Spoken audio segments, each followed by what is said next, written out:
હરી તું ગાડું મારું ક્યાં લઈ જાય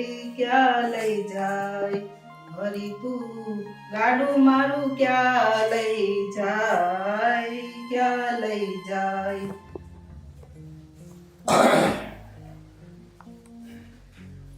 ક્યાં જાવું છે તારે એમ કે?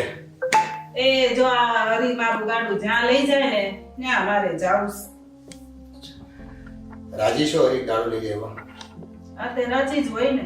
અચ્છા, બાકી મને તો એમ હતું કે તને આ પિંજરો હવે જૂનું લાગતું હશે, કારણ કે તારાથી કેટલાય હજારો કિલોમીટર દૂર હું બોર્ડર પર દેશની સેવા કરતો હોઉં અને તું અહીંયા અમારું ઘર સંભાળતી હો.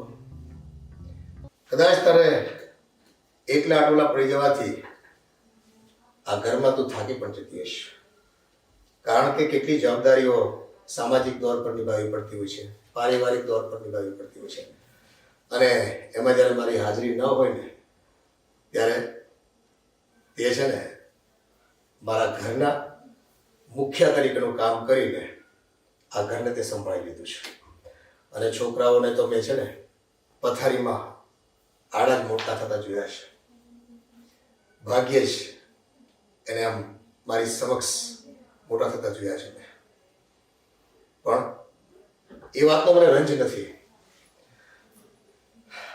મને તો ખુશી છે કે દેશની સેવાને કાજે મેં મારા પરિવારની સામે પણ એમની જરૂરિયાતોની સામે પણ ન જોયું હશે. પણ અને આ જોને મારી તમન્ના તે દેશ સેવા કરવાની, અને દેશ સેવાને લીધે મેં ક્યારેય પરિવાર તરફ પૂરેપૂરું ધ્યાન ના આપ્યું, પણ તે પરિવારને સાચવી લીધો. એમ કહેવાય છે ને કે કંઈક મેળવવું હોય ને તો કંઈક તો ખોવું પડતું હોય છે. અરે હું તો તમારી ધર્મપત્ની છું, મારે તમારી ફરજ નિભાવવાની હોય કે નહીં?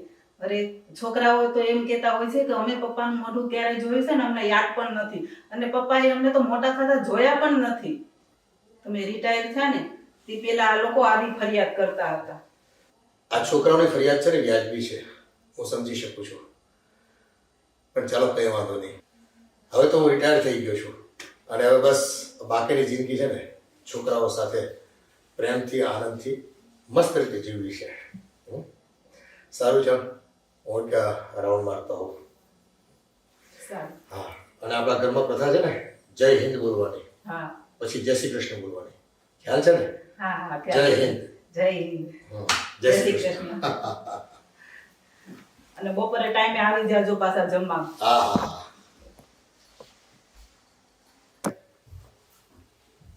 એને તો ગમે એટલું કહેશો ને તો કઈ ફેર જ નહીં પડે.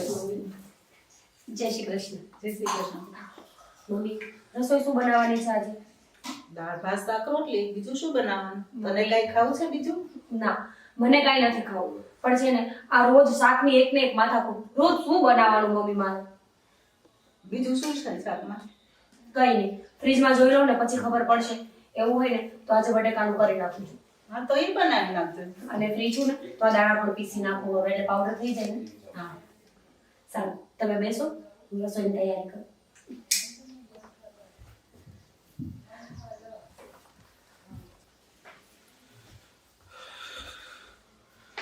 જય શ્રી કૃષ્ણ મમ્મી.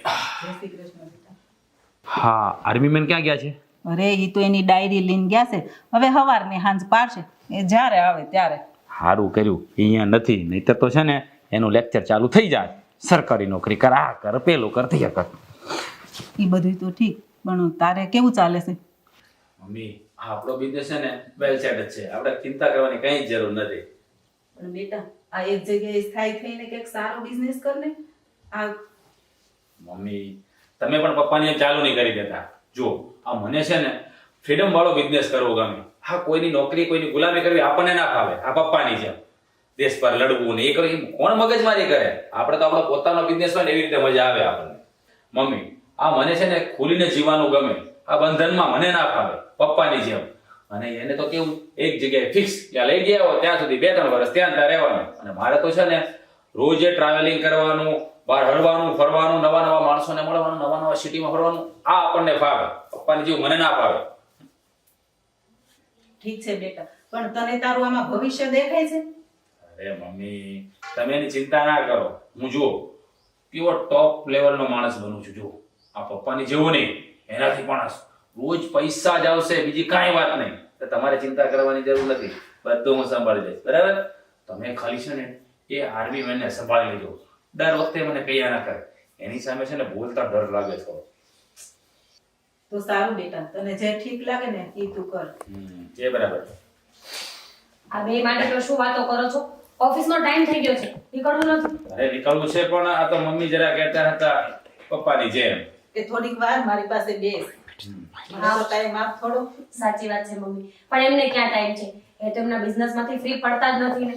રાત્રે પણ લેટ આવે અને સવારે જલ્દી નીકળી જાય. અરે પણ શું કરું, મારે મારો બિઝનેસ સેટ કરવો છે તો મહેનત તો કરવી પડશે ને. હા બાબા, તમને કોણ ના પાડે છે? હા, પપ્પાની જેમ તો નથી કે ફિક્સ પગાર થઈ ગયો ને આપણે ફિક્સ પગારની નોકરી કરવી નથી. ચાલો તો હું નીકળું. હા, નહીતર પાછા મહારાણી જશે. જય શ્રી કૃષ્ણ. જય શ્રી કૃષ્ણ. બાય. આ મારી પેલી લાડકી ઉઠી કે નહીં? ખબર નહીં મમ્મી, હું તો ક્યારની તૈયાર થઈ ગઈ છું.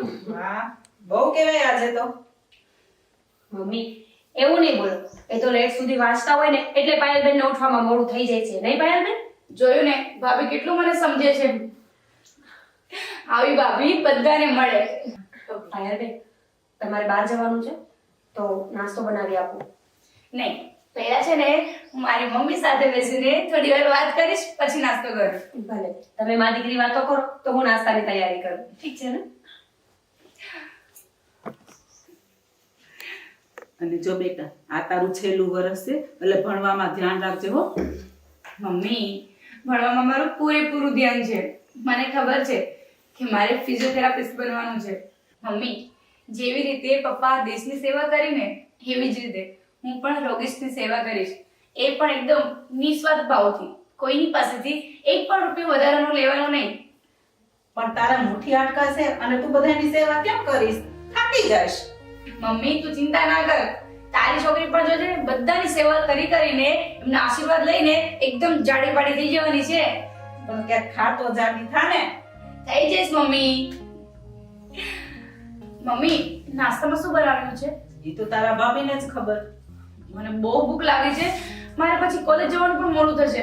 હું નાસ્તો કરી લઉં. હા સારું, તું નાસ્તો કરી લે જા. ભાભી,